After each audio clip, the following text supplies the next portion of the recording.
just brought in all the hardwood. When I do that, I take a picture of it with my phone that documents the location and the time, and then I check the cut sheet, the installation sheet on the material to make sure that I meet the time requirements that the material needs to be in its environment before it's installed. So also documenting the moisture test with my moisture meter, with my iPhone, taking a picture of it. Just want to cover my bases. If there's ever any failures, it can be, very expensive, and so you want to make sure that you follow the manufacturer's specifications to the letter. Read that cut sheet, top to bottom, and make sure you understand the warranty and what you need to do to enforce the warranty. And these smartphones, iPhones, are a great way to take photos and videos and document both location and time just by taking a picture, taking a quick video. Well, as I mentioned, we have now templated for the granite, so those templates are off to the shop, and we will continue on. First we'll finish installing the cabinets and trimming the cabinets, and then we will go to the hardwood. Once the hardwood is installed, then we'll hang the doors and do the trim. I'm using the total station on this job with the saw stop table saw and the Capex.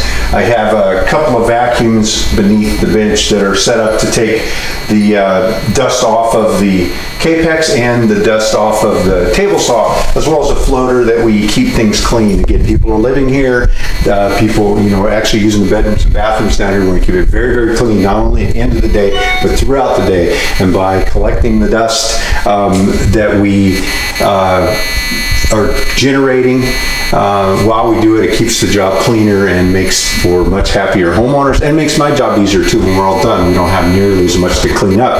If we were blowing sawdust all over the place, you get on the walls and on the windows, and we're going to do a final clean anyway.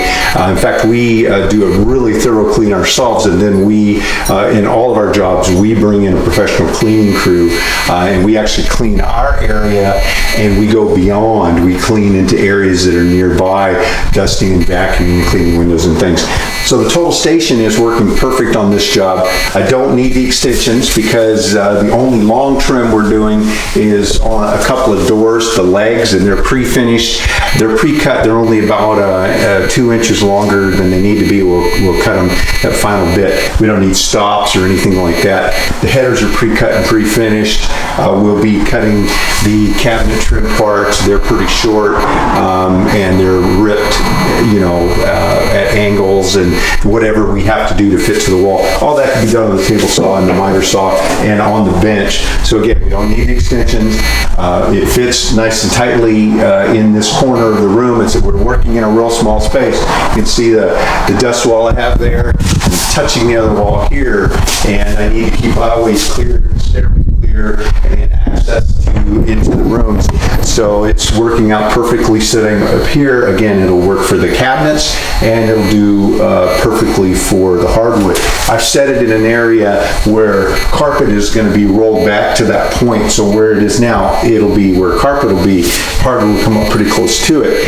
If I were hardwooding the entire room, and typically I am, I would start on one side of the room with the tools after I got all my layout, and then I would work my way through the house toward the tools, and then once I had a big area, then I would sweep up really good the installed hardwood, cover it with a heavy canvas clean. I've got some clean painter's tarps that don't scratch. They're soft and they're also clean. I haven't used them for paint issues.